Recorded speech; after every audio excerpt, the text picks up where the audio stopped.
Bonjour à toutes et à tous, c'est Maxime. On se retrouve aujourd'hui pour une nouvelle vidéo où je vais vous parler aujourd'hui des biceps courts. Alors cette vidéo fait référence à l'article que j'ai publié il y a quelques mois sur le site internet sur les biceps courts. Est-ce qu'avoir des biceps courts est une fatalité? Est-ce qu'on ne peut rien y faire? Est-ce que c'est peine perdue d'avoir des bons biceps quand on a les biceps courts? C'est ce que nous allons voir aujourd'hui. À la différence d'un muscle long qui va bien s'étaler sur l'ensemble du membre, le muscle court lui est plus petit et le reste de la distance à couvrir entre le muscle et l'os, c'est en fait du tendon. Donc le tendon est en général plus long sur un muscle court que sur un muscle long. Et qui dit muscle court dit moins de potentiel global de prise de masse. Mais dans le cas des biceps, qui dit biceps court dit un pic des biceps plus important et une forme plus ronde. Et c'est là où ça devient intéressant. Parce qu'en fait c'est intéressant parce qu'on peut penser que c'est une faiblesse, mais ça peut être une énorme qualité pour avoir un visuel intéressant sur les biceps et avoir l'impression qu'ils sont très développés, alors qu'en fait ils sont plus petits, donc forcément la zone à développer est plus étroite et donc va s'arrondir plus rapidement. Alors maintenant venons-en au fait, est-ce que c'est possible de développer des bons bras en ayant des biceps courts? Alors évidemment, si je fais une vidéo là-dessus, c'est qu'effectivement c'est possible. Il y a plusieurs stratégies. Bien entendu, je ne rentre pas dans le sujet du travail des triceps, puisque les triceps quand même prennent une place très importante sur l'ensemble du bras et sur la masse générale du bras, donc ne négligez pas non plus le travail de vos triceps. Mais concernant les biceps, alors comment est-ce qu'on va procéder? C'est très simple.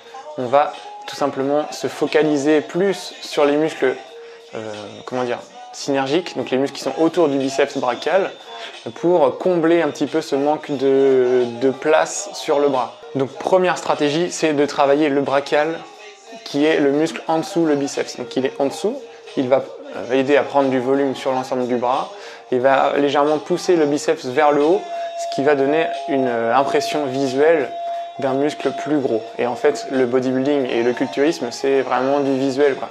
C'est donner l'impression qu'on est énorme. La deuxième solution, qui avait déjà été évoquée par Delavier, par Rudy Koya, etc., c'est de travailler le brachioradial. Donc c'est le muscle qui est sur le dessus de l'avant-bras. Et en fait, en se musclant, ce muscle va venir combler l'espace qu'il y a entre le biceps et le coude. Ça va combler la zone où, en théorie, il n'y a rien, où il y a juste le tendon. Et en fait, ça va donner une impression de bras plus gros.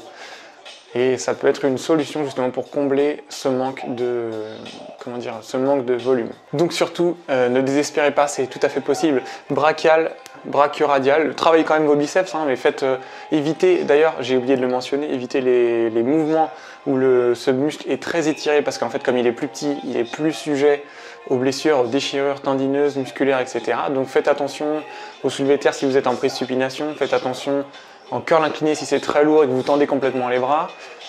Faites attention, il y a plein d'exercices où ça peut être tendancieux. Les tractions supination. Au développé couché, faites attention aussi au niveau de l'insertion ici. Si c'est surétiré, vous pouvez avoir des problèmes de tendinite, mais cette fois-ci en haut du biceps. Donc c'est comme tout le monde, on a tous des points faibles. C'est pas forcément un point faible, enfin je dis que c'est un point faible, mais génétiquement c'est un point faible, mais ça peut devenir vraiment un point fort de votre physique, et surtout en double biceps comme ceci, où là effectivement ça va prendre une autre dimension en fait. Quand on a les bras relâchés, ça se voit pas forcément parce que le muscle est moins gros à allonger, mais dès que vous contractez, là ça sera impressionnant. Donc voilà, j'espère que cette vidéo vous aura aidé, que vous trouverez des petites stratégies et surtout que vous ne perdez pas espoir pour développer des biceps, même s'ils sont courts, et surtout s'ils sont courts, vraiment c'est une raison de plus pour les travailler. Moi je vous dis à très bientôt, j'espère que la vidéo vous a plu. Je vous laisse le lien du site internet, vous pouvez aller checker la page YouTube. J'ai fait quelques vidéos ces temps-ci sur l'entraînement en extérieur avec élastique, au poids du corps, etc. Et puis je vous dis à très bientôt pour une prochaine vidéo. Salut!